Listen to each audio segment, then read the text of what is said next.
श्रीमंदिर परिक्रमा प्रकल्प सह ओडिशार माउंडमणि श्री जगन्नाथଙ୍କ दर्शन करिवे। नवरंगपुर निर्वाचन मंडलीर श्रद्धालुंक सकाशे राज्य सरकार तरफ 35 बस जोगे 1370 जनकू निया जायछि। सुरक्षित यात्रा सहित श्रीमंदिर दर्शन खाइबा और रहिबा व्यवस्था करा जायछि।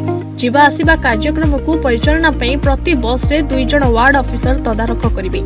गोटे मेडिकल टीम और पुलिस एस्कॉर्ट व्यवस्था जिला प्रशासन तरफ करा जायछि। श्रद्धालु जगन्नाथ दर्शन पई उत्साहित थिबा बेले जगन्नाथ दर्शन निमंते राज्य सरकार तरफ व्यवस्था को नहीं माननीय मुख्यमंत्री नवीन पट्टनायक को धन्यवाद देइछन्ति।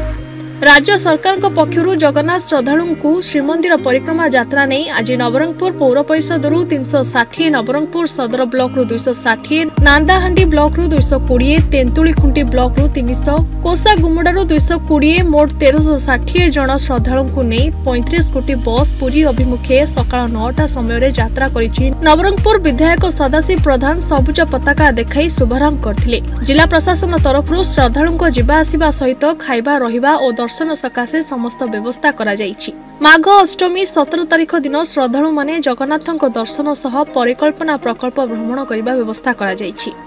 कोनोसी श्रद्धालुଙ୍କ किछि स्वास्थ्यगत समस्या हेले तुरंत चिकित्सा पई एक डाक्टर टीम और सहायता सकाशे पुलिस एस्कॉर्ट गाड़ी रहिछि बोली नोडल ऑफिसर प्रकाश करछन्ति।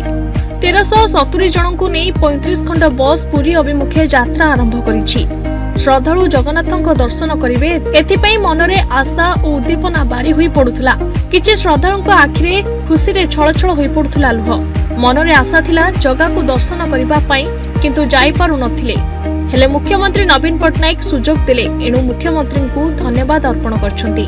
आम ओडिशा रे मुख्यमंत्री नवीन पट्टनायक हमको एते सुजोग दैछन्ति।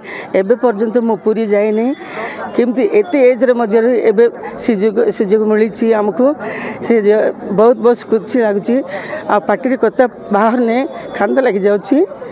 बहुत बहुत धन्यवाद। आम बहुत खुशी अच्छु एते लोक सेवा कर आम नवीन पट्टनायक सर आत जन को पूरी नहीं करी समस्त को एवं पर्यटन एत परिक्रमा होती आम के देखी पारिनु एटा फर्स्ट टाइम देखा बहुत बहुत खुशी लगुच बहुत बहुत धन्यवाद। थिला केबे जीवी जीवी बोली भावुली मात्र सडन रे आमर ओडिशार नवरंगपुर जिले में आमको डाकी एत खुशी लगे पार्टी कथा बाहर नहीं मोर प्रतिमा दास आमे समस्ते पूरी जाऊँ सरकार अनुमति मिलू आशा थिला जगन्नाथ मंदिर परिक्रमा हेलाठू जीवु बोली जापार नुलु एवं बाहरचु।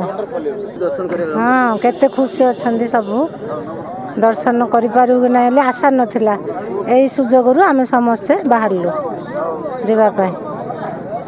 हाँ मोर भौणी जाऊँ साई पड़सा जाऊँ समस्ते बाहरचु आमे भाई। हाँ भगवान दर्शन मिलने बहुत खुशी अच्छु समस्ते बाहरचु। श्रीमंदिर अभिमुख यात्रा करेंगे आज एवं बहुत आनंद उल्लास सहित से बस रे बसी सारे एमने जाइकी बलांगीर ठारे मध्याह्न भोजन ग्रहण कलापर खोर्धा गशाला रात्रि भोजन करेंगे से रात्रि रही व्यवस्था होती भोर भोर से श्रीमंदिर पुरी ठारे जाइए जगन्नाथ दर्शन कर कार्यक्रम रही। बस रे आमर गाइड जड़े जड़े दिखाई को बस जड़े जड़े दुईटा बस 2 जन लेखा दिखाई आमर कन्वे अफिसर हिसाब से आहरी 2 जन अफिसर को आम म्यूनिसिपालिटी तरफ पठाऊँ जो मैंने कि जदि कौन प्रकार सुविधा असुविधा बुझापी सहित से रे सहित डिस्ट्रिक्ट तरफ मेडिकल टीम जाऊँगी पुलिस एस्कॉर्ट टीम भी जाऊँगी। निश्चित भाव में आप देखुवे जे भक्त मैंने बहुत आनंद उल्लास सहित ये योगदान देते भीतर बहुत उत्साह अच्छी से केमती महाप्रभु श्री जगन्नाथ दर्शन करेंगे और खुशी खुशी जीवे खुशी खुशी आसवे निश्चित भाव उत्साह आम देखिपुर।